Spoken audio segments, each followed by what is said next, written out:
Madam President, the President of the 88th session of the UN General Assembly, Madam Annalena Baerbock, Secretary General of the United Nations, Antonio Guterres, Excellencies, Heads of State and Government, distinguished delegates, ladies and gentlemen.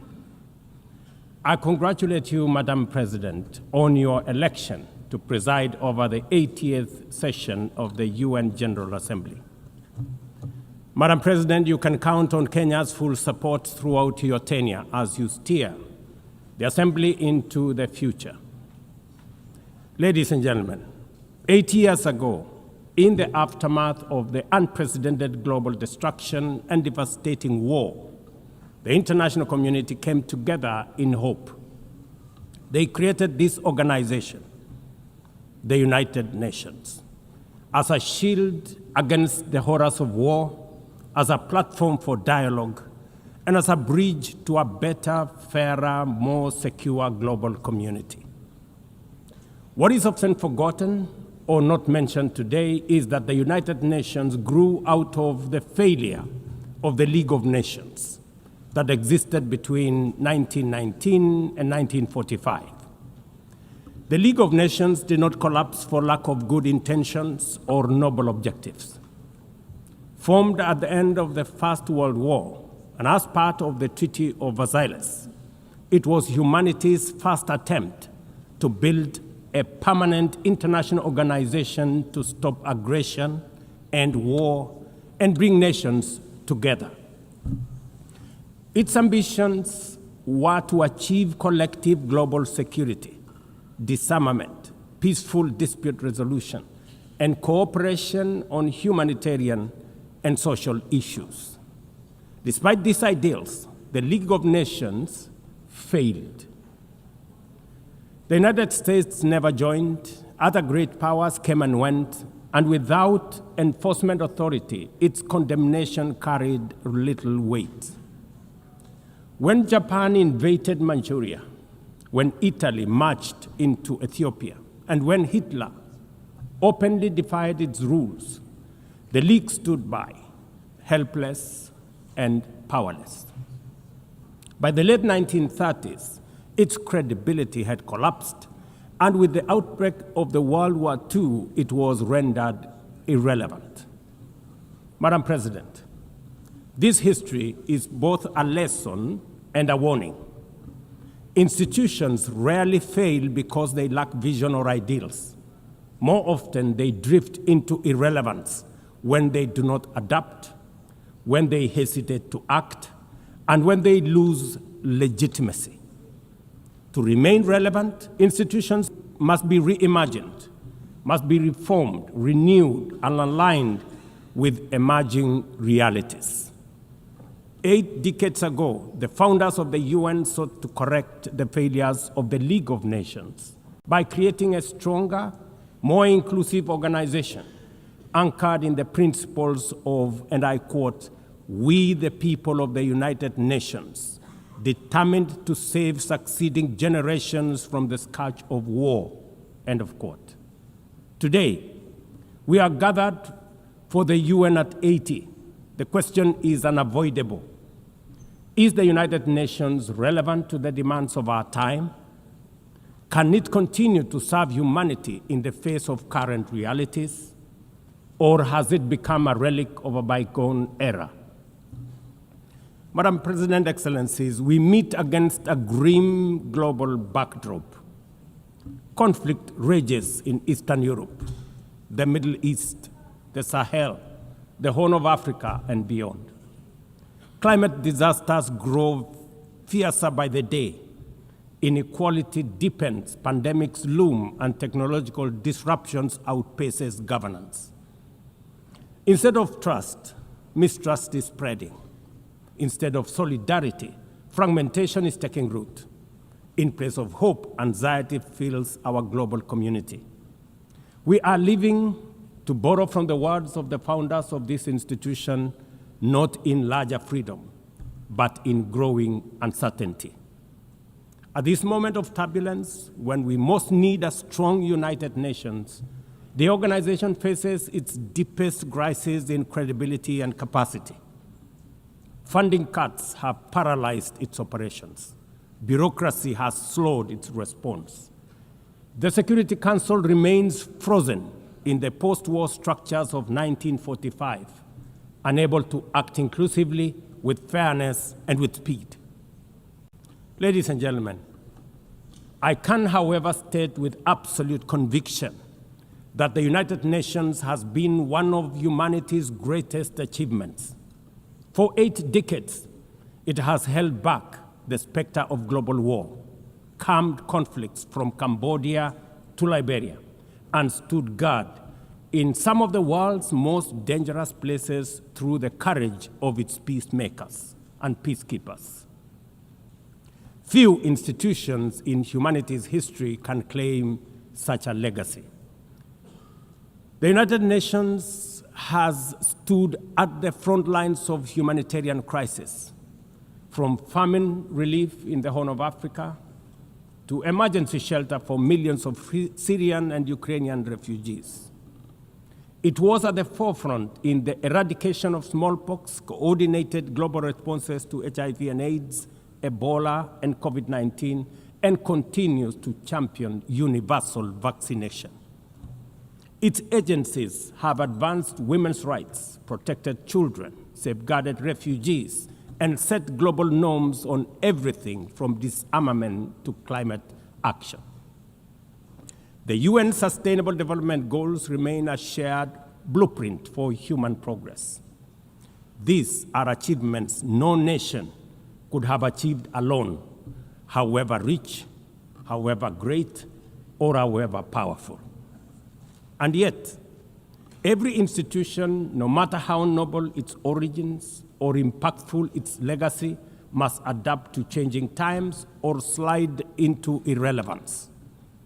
Today, the United Nations stands at a crossroads of renewal on one hand or decay on another. Put differently, after 80 years, the rhymes of time are calling on us to reimagine the original promise that inspired the founding of the United Nations, and that is the quest for global peace, development, and human rights. But this call must now be answered in a global context that is profoundly different from the post-war era in which the UN was conceived then. We would be denying the cold, hard truth if we say that the United Nations is delivering as it should. On peace and security, its voice is too often drowned by the rivalries of great powers, while some nations simply ignore its resolutions and do as they please. Too often, the UN's blue helmet, once a symbol of moral authority, no longer commands the same respect. From the conflicts in Gaza to Ukraine, to the crisis in Sudan, DRC Congo, Somalia, and the Sahel, we see actors proceed undeterred by the United Nations calls. Excellencies, ladies and gentlemen, Kenya speaks from the experience of a nation deeply invested in multilateralism. For decades, we have placed our troops and police in harm's way for peacekeeping missions across Africa and beyond, from Somalia to Democratic Republic of Congo, from South Sudan to most recently in our neighborhood here in Haiti. Over the past 15 months, we are proud to have led the multinational security support mission in Haiti, not because it has been easy, but because solidarity is the essence of the United Nations. Madam President, the mandate of the MSS mission is coming to an end in a few days. As the lead nation, allow me to briefly share our experiences, the successes and the challenges, as both a cautionary tale and a living lesson about the strengths and weaknesses of the current global security governance architecture. For far too long, the people of Haiti called out to the world. Too often, their pleas were met with silence, hesitation, or half measures. Haiti became a tragic reminder of what happens when the international community looks away, prevaricates, or offers half-hearted support. When Kenya responded to the quest for the Haitian authorities, it was in the belief that we were joining a genuinely multinational effort. We welcomed and fully embraced Resolution 2699, by which the United Nations Security Council authorized the MSS with Kenya as the lead nation. Drawing on our decades of peace support operations, we stepped forward, stepped up, and deployed our officers to confront the rampant menace of gang violence in Port-au-Prince and its environs. Madam President, ladies and gentlemen, the mission has operated in a volatile environment under enormous constraints. It has been underfunded, under-equipped, and operated below 40% of its authorized personnel strength. Our police officers have valiantly shouldered responsibilities without the full logistical support that would accompany any mission sanctioned by the United Nations. Despite these challenges, and against all odds, the MSS has delivered results many thought were impossible. The presidential palace, once under siege from gangs, is today restored as the seat of government. The police headquarters and the police training center, once overrun by gangs, are now secure, with the academy resuming the training of new police officers, over 700 of whom graduated a few months ago. Schools that have been shattered by violence have reopened, with children back in class, learning and progressing.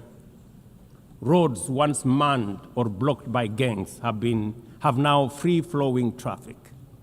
Cases of kidnapping and extortion have reduced sharply. The airport and the seaport, once surrounded by gangs, are now abuzz with normal operations. Which begs the question, if so much could be achieved with limited resources and stretched personnel within just 15 months, what more could have been accomplished if the United Nations fraternity had truly acted together in solidarity with the people of Haiti? From this podium, I wish to assure all partners and actors that with the right personnel, adequate resources, appropriate equipment, and necessary logistics, Haiti's security can be restored. Gangs can be neutralized and the safety of streets, schools, hospitals, and homes secured. The continued harassment, abductions, and criminal acts undermining the lives of Haitians are unacceptable, unjustifiable, and must be stopped by this organization, the United Nations. Madam President, as the UN Security Council deliberates on the next steps, we must not lose sight of the fact that the situation in Haiti demands sustained, coordinated, and undivided international attention. A careful and orderly transition from MSS is essential to consolidate the hard-won gains so far achieved. I urge the Security Council and all partners to remain steadfast in ensuring that Haiti moves forward on a path of peace, stability, and renewal. Ladies and gentlemen, on human rights, our principle is clear and unwavering. The protection of civilians and respect for humanitarian law cannot be applied selectively. We cannot condemn suffering in one place and turn a blind eye in another. Kenya is gravely concerned by the humanitarian catastrophe in Gaza and by the immense suffering of civilians caught in the devastation of disproportionate military operations. At the same time, we call for the unconditional release of Israeli hostages. In line with the Africa Union and United Nations resolutions, we also call for a permanent ceasefire, for strict adherence to international humanitarian law, and for the launch of a credible political process. Only through such a process can the vision of a two-state solution be realized, where Israel and Palestine live side by side in peace, security, and stability. Kenya is equally deeply troubled by the worsening humanitarian situation in Sudan, where innocent citizens are caught in the crossfire of a needless war.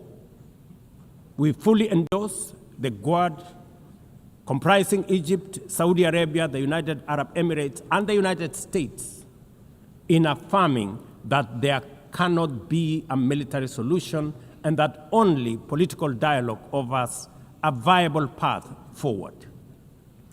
We join the Quad in urging all parties, including SAF, RSF, and the external actors, to respect Sudan's sovereignty, unity, and territorial integrity, and firmly reject any attempts to divide the country, reaffirming our unwavering support for a unified Sudan for the benefit of all its people.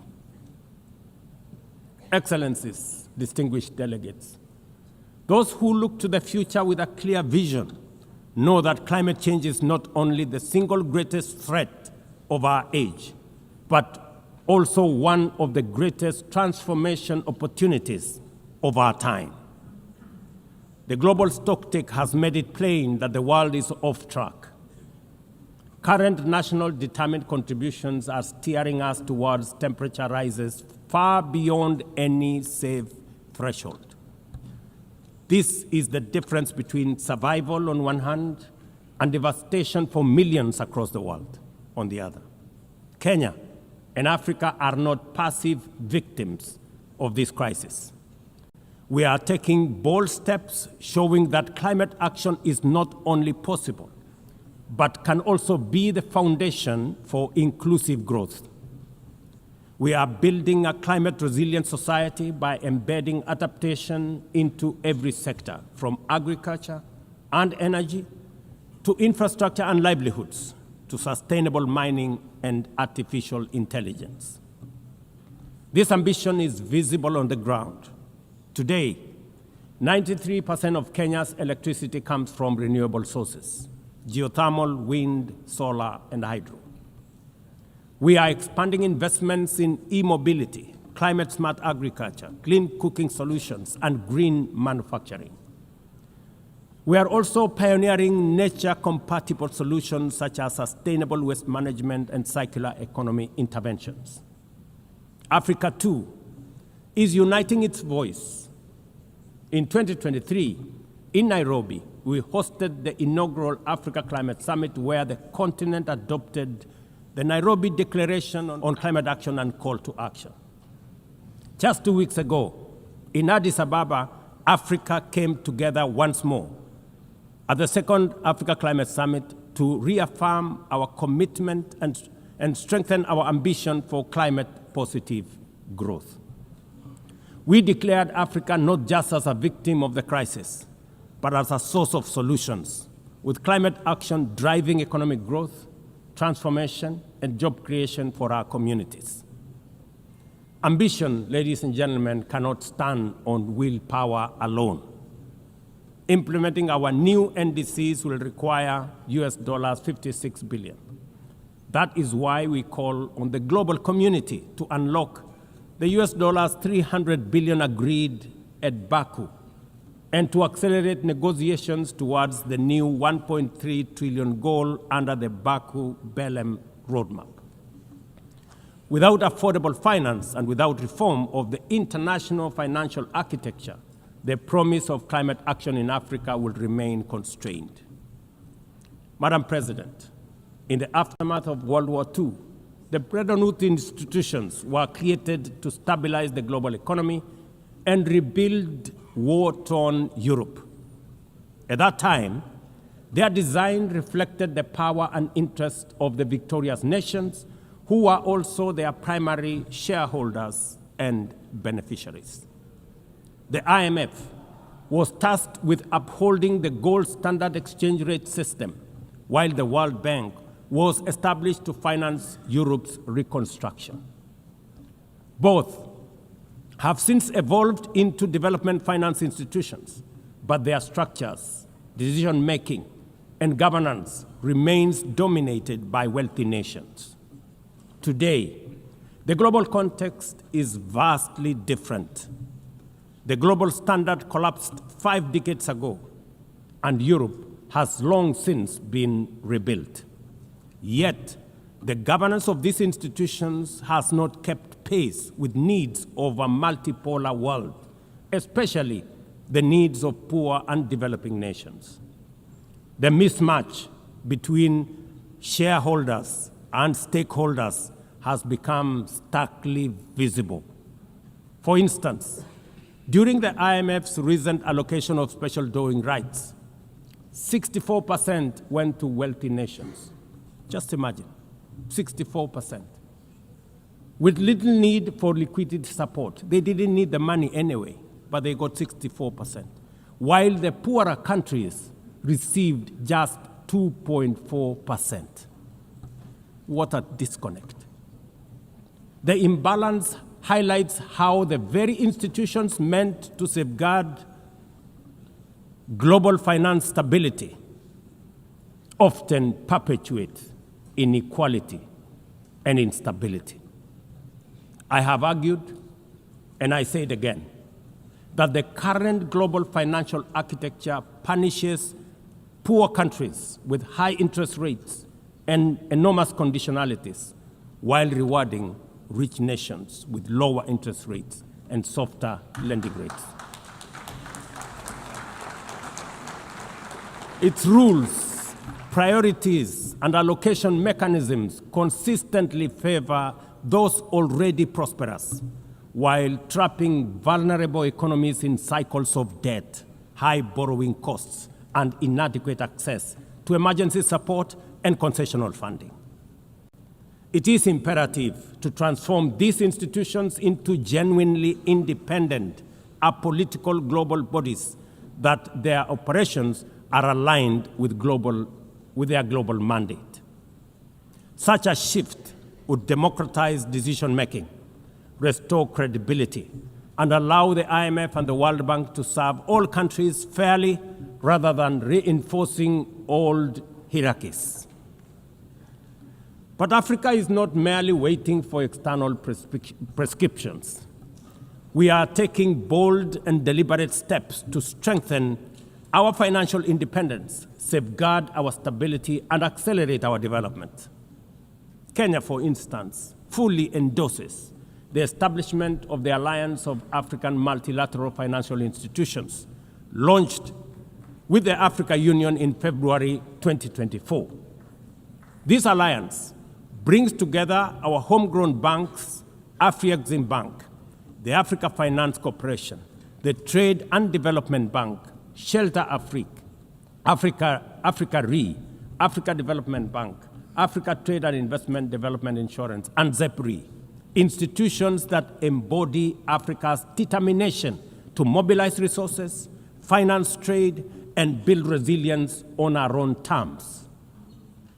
At the same time, the Africa Union is championing 3 transformative institutions: the Africa Central Bank, which will issue a single currency and free our trade from dependence on foreign money; the Africa Monetary Fund, positioned to stabilize our economies and give us true financial sovereignty; and the Africa Investment Bank, designed to mobilize resources for infrastructure, industrialization, and integration that Africa needs to rise.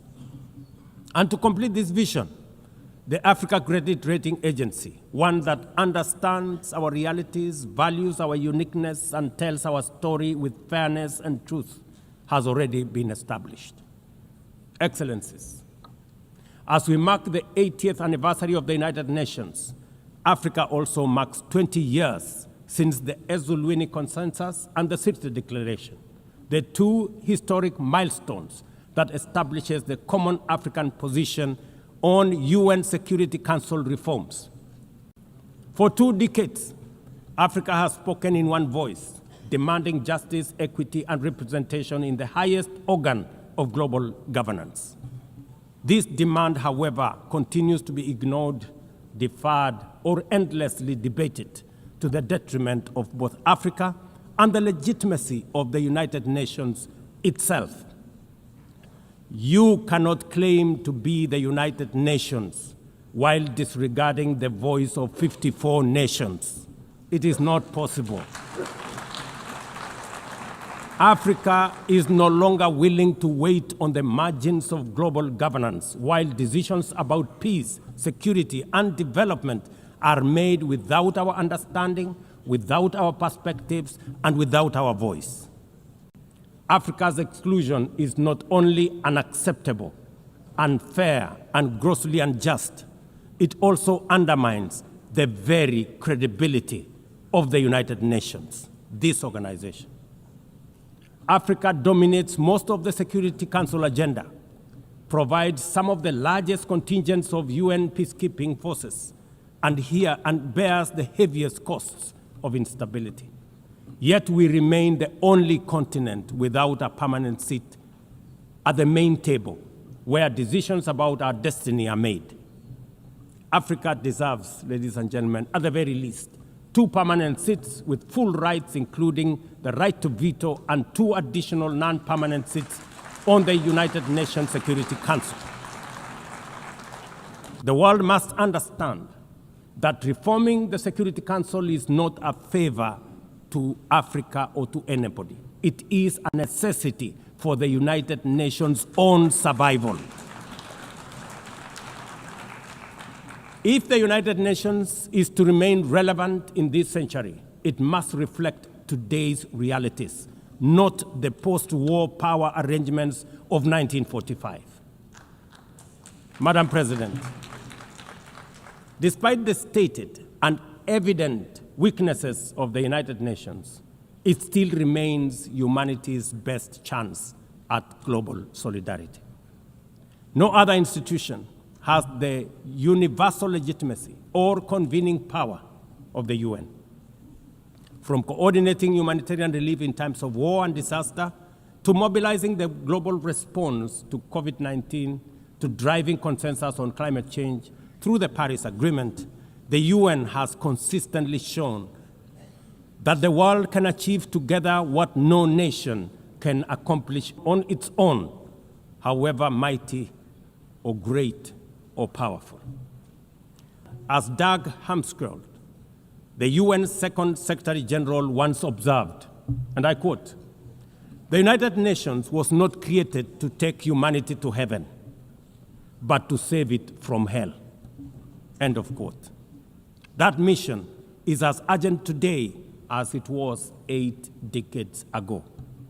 At a time when conflicts are multiplying, when climate change threatens every economy, and when inequality is widening, the need for a functioning, credible, effective, and a multilateral system has never been greater.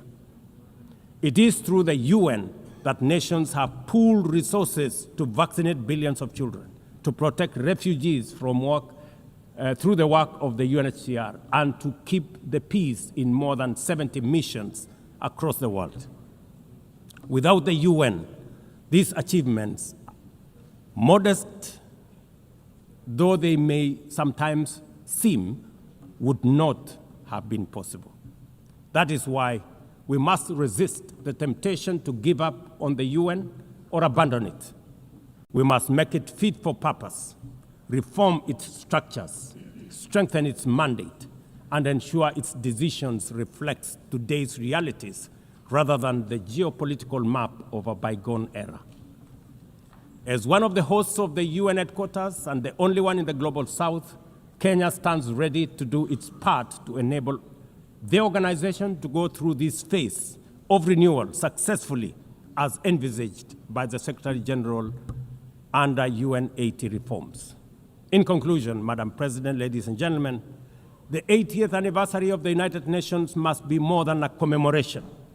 It must be a turning point for the organization.